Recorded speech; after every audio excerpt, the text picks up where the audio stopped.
Tanggal 17 Agustus adalah hari yang meriah bagi Indonesia. Tepat pada tanggal tersebut 74 tahun yang lalu, Indonesia diproklamasikan sebagai bangsa merdeka.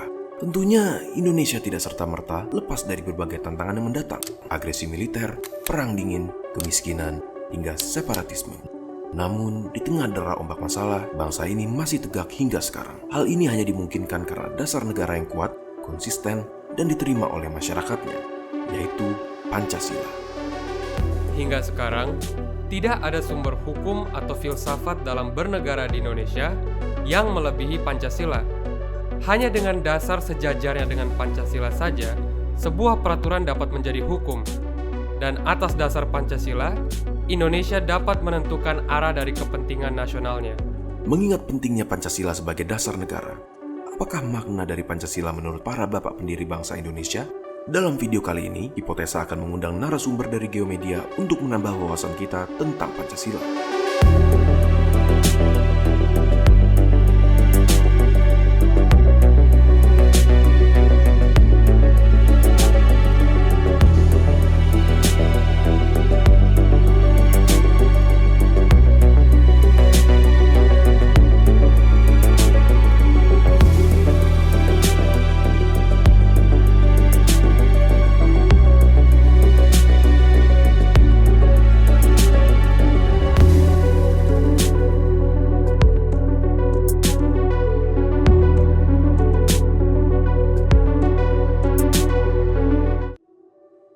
Kuatnya loyalitas masyarakat Indonesia terhadap Pancasila sebagai dasar negara membuat ideologi-ideologi lain atau bahkan bentuk negara yang terpisah dari Indonesia kurang mendapat dukungan.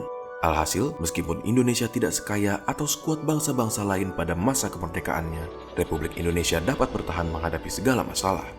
Gagasan mengenai dasar negara mulai dibicarakan pada tanggal 29 Mei 1945 ketika rapat BPUPKI dimulai. Tujuannya membahas dasar negara Indonesia yang merdeka. Berbagai tokoh pun mulai menyuarakan pendapatnya, namun belum ada persetujuan tentang dasar filsafat negara. Situasi dalam persidangan mulai berubah pada hari ketiga ketika Soekarno mendapat giliran untuk menyampaikan pendapatnya pada 1 Juni 1945. Faktanya, Soekarno telah menggumuli akan dasar sebuah negara semenjak tahun 1918. Beliau terinspirasi dari ideologi negara lain yang simpel tapi berbobot, seperti San Minchu oleh Dr. Sun Yat-sen, histori materialisme dari Uni Soviet, bahkan Islam di Arab Saudi. Akan tetapi, menurut Soekarno, 5 dasar saja sudah cukup bagi Indonesia.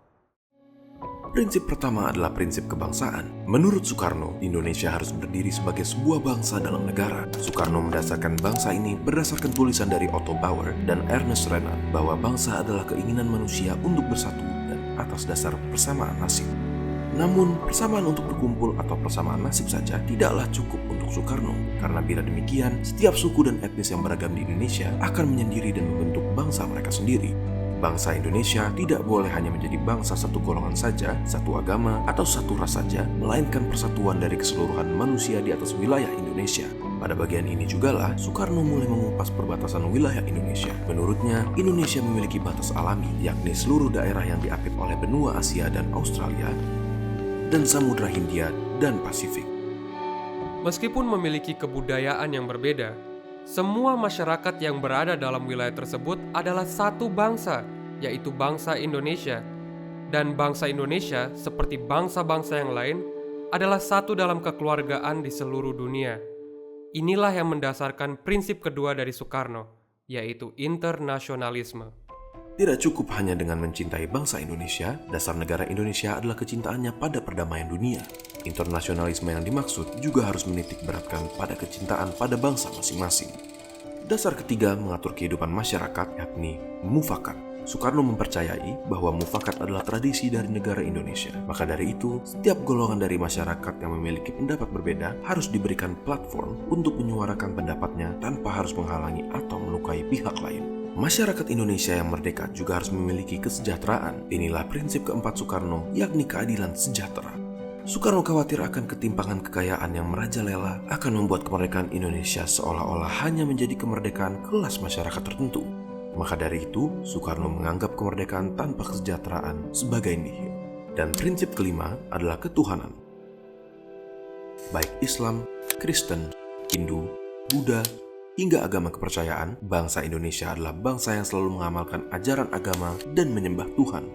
Maka dari itu, prinsip ketuhanan yang saling menghormati satu agama dengan yang lainnya adalah sebuah keharusan. 5 prinsip Pancasila dapat diringkas menjadi Trisila, dan Trisila menjadi satu, yakni gotong royong. Konsep dari Soekarno pun diterima oleh BPUPKI. Pancasila juga pernah memiliki kontroversinya sendiri. Pada Piagam Jakarta, sila pertama yang mencantumkan kewajiban menegakkan syariat Islam bagi para pengikutnya dihapuskan.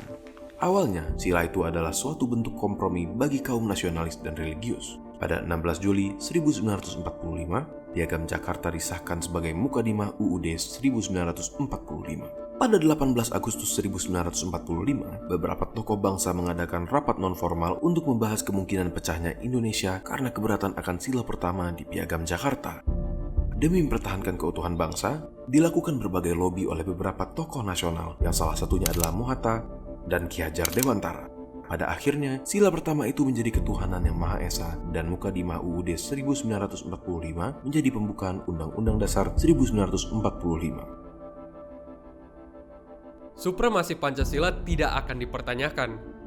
Tapi apa jadinya bila Pancasila menjadi dalih bagi pemerintahan yang otoriter untuk melabel semua orang yang mengkritik pemerintah sebagai anti-Pancasilais?